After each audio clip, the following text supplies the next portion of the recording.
இவர் ராமசாமி, வயது 55, ஒரு சாதாரண அரசு ஓய்வூதியர்.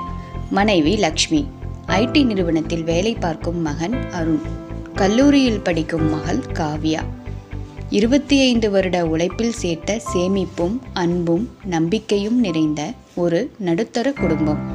ஒரு நாள் ராமசாமியின் மொபைல் ஒலிக்கிறது. சார், உங்கள் வங்கிக் கணக்கு முடக்கப்பட போகிறது, உடனே ஓடிபி சொல்லுங்கள். எதிரில் பேசுபவர் வங்கி அதிகாரி போல மிகவும் நம்பிக்கையுடன் பேசுகிறார். முதலில் ராமசாமிக்கு சிறிய சந்தேகம் வருகிறது. ஆனால் இது உங்கள் பாதுகாப்புக்காகத்தான் சார் என்ற வார்த்தை அவனுடைய தயக்கத்தை உடைக்கிறது. அடுத்த சில வினாடிகளில் அவர் ஓடிபியை சொல்கிறார். சில நிமிடங்களில் ஒரு மெசேஜ், பிறகு இன்னொரு மெசேஜ். அடுத்தடுத்து வங்கி கணக்கில் இருந்து 18 லட்சம் ரூபாய் மொத்தமாக காலியாகிவிடுகிறது. 25 வருட சேமிப்பு ஒரே சில நிமிடங்களில் மறைந்து போய்விட்டது. அருண் வீட்டிற்கு வருகிறான். நடந்ததை கேட்டதும் கோபத்தில் வெடிக்கிறான். அப்பா, எத்தனை தடவை சொன்னேன் ஓடிபி யாருக்கும் சொல்லக்கூடாது என்று. வீடு முழுவதும் அமைதி. ஒரு மூலையில் தலையை குனிந்து அழுது கொண்டிருக்கிறார் ராமசாமி. அவர் மெதுவாக சொல்கிறார், நான் நல்லதுக்குத்தான் சொன்னேன், நம்ம பணத்தை காப்பாற்ற நினைத்தேன். அந்த ஒரு வாக்கியம் வீட்டில் இருந்த அனைவரையும் மௌனமாக்குகிறது. நாட்கள் நகர்கின்றன. சண்டைகள் அதிகரிக்கின்றன. மகளின் படிப்பு பாதிக்கப்படுகிறது.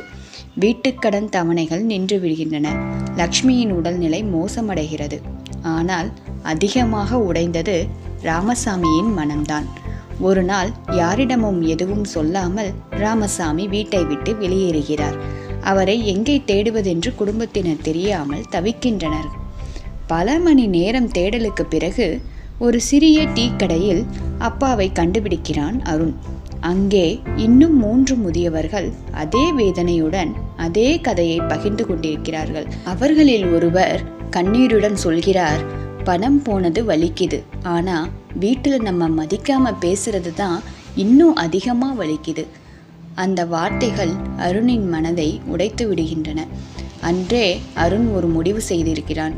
ஒவ்வொரு ஞாயிற்றுக்கிழமையும் அருகில் இருக்கும் முதியவர்களுக்கும் இலவச சைபர் பாதுகாப்பு வகுப்பு, ஓடிபி, யூபிஐ மோசடி, screen sharing apps, fake links, AI voice scamming எல்லாவற்றையும் எளிமையாக புரியும் மொழியில் அவன் சொல்லிக் கொடுக்கிறான். சில வாரங்களுக்கு பிறகு ராமசாமியும் மேடையில் நிற்கிறார், கண்களில் கண்ணீருடன். அவர் சொல்கிறார், நான் செய்த தவறை நீங்கள் மட்டும் செய்யாதீர்கள். ஒரு நாள் ஒரு வயதான அம்மாவிற்கு அதே மாதிரி மோசடி அழைப்பு. ஆனால் ராமசாமியின் வார்த்தைகள் அவருக்கு நினைவிற்கு வருகின்றன. உடனே அழைப்பித்து விடுகிறார். 12 லட்சம் காப்பாற்றப்படுகிறது. அந்த அம்மா ராமசாமியின் கைகளை பிடித்து அழுதபடியே சொல்கிறார், நீங்க என் வாழ்க்கையை காப்பாத்திட்டீங்க. அந்த நொடியில் ராமசாமி ஒரு உண்மையை உணர்கிறார். தான் இழந்த பணத்தை திரும்ப பெற முடியவில்லை. ஆனால் தன்னுடைய தவறை மற்றவர்களுடன் பகிர்ந்து கொண்டதால் பல குடும்பங்களின் வாழ்நாள் சேமிப்பை காப்பாற்ற முடிந்தது. ஒரு ஓடிபியை சொன்னதால் நான் என் வாழ்நாள் சேமிப்பை இழந்தேன். ஆனால் என் தவறை உங்களிடம் பகிர்ந்ததால் நீங்கள் உங்கள் வாழ்க்கை முழுவதும் சேர்த்த பணத்தை காப்பாற்றலாம். நினைவில் கொள்ளுங்கள், ஓடிபி, பின், சிவிவி, பாஸ்வேர்டு எதையும் யாரிடமும் இராதீர்கள். 1 நிமிட விழிப்புணர்வு ஒரு குடும்பத்தின் வாழ்நாள் சேமிப்பை காப்பாற்றும்.